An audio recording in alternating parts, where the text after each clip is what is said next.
What's next?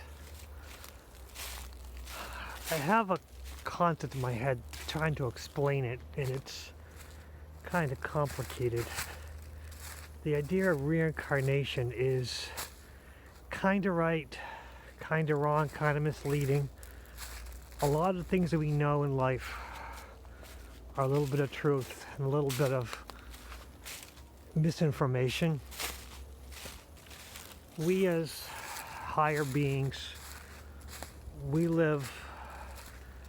can actually have multiple versions of ourselves, parallel timelines, and let's just say you watching this video, you're conscious of everything around you, and there's a couple other versions that they're not really conscious, but they're versions of you, and you influence them by your conscious lives or your conscious path that you're aware of, and you help it make decisions. It makes decisions automatically. So there's a version of you that's going through its life, being influenced by things you're doing in the current life,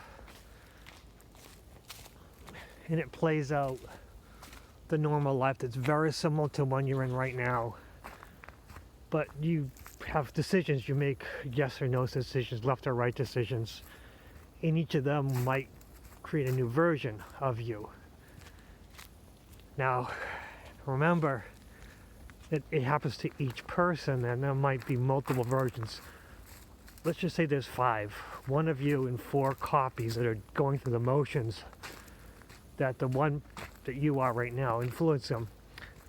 Well, there are people who are the same thing, so every day you might run into conscious people and quote unconscious people, because they're just going through the motion, because the conscious version of them and as another timeline doing its thing influence it. So it gets really complicated, and all these versions get reset every time you go to sleep, which is kind of why you need sleep, because you need to reset. You need to get back to your higher self. Your higher self is always in control. Your higher self is it's not a second entity, it's just a part of you that controls all of the parts. It's all you, and you as the sentient part, as the conscious part, is the main driver for all the timelines. That's kind of why we have to go to sleep every night, just so we can reset these silly things and to make sure we kind of all have a similar timeline. So things get really tricky when you have a very stronger higher self, and that higher self has 2 conscious versions of you.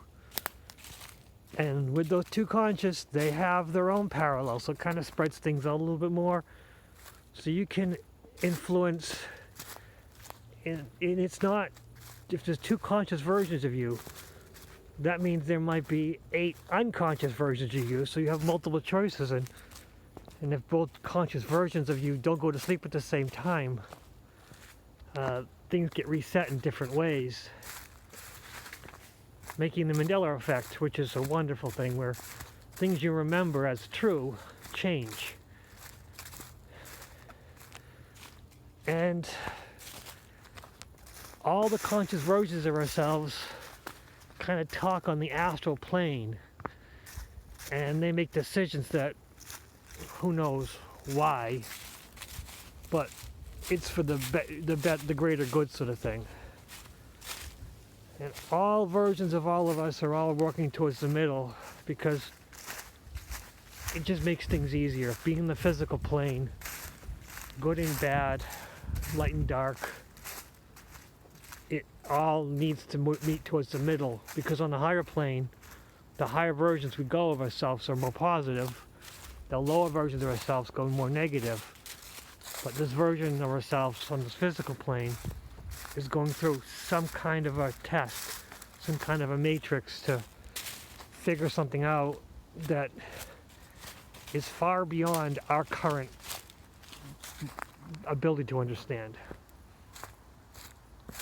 This is something I've been thinking about for a long time, trying to explain multiple life paths. And I know for me, there are two versions of me, because we have constant discussions, and as you learn to meditate, you might be able to talk to different versions of yourself and make common decisions. Sometimes versions of yourselves are kind of diametrically opposed with plans on what our futures are going to be. It just makes things not difficult, but challenging.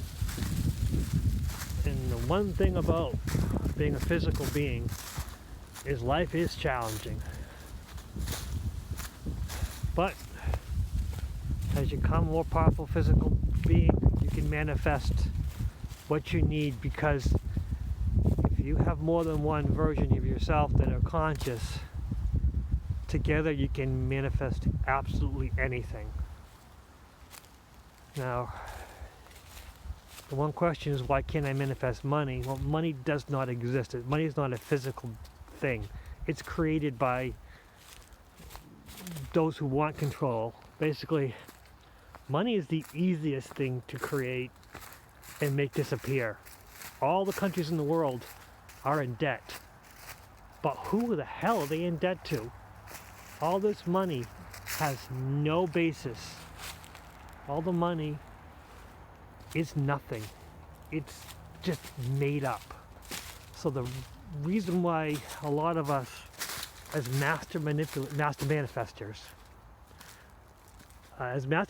we can't manifest money, but we can manifest a thing that buys money. So if you focus on trying to make money, manifest money in your life, well, that's not going to help, because it doesn't exist. And the spiritual side of things just doesn't understand.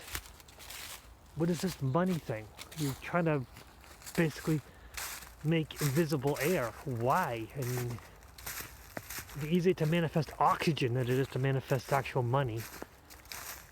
You might be able to manifest dollar bills or gold or silver. Gold or silver actually might be easier to manifest than anything else, but gold or silver have become unattainable. Well, copper pennies are worth more, the metal in them, than they are the actual buying power of them. And that's the weirdest thing about money. What's next?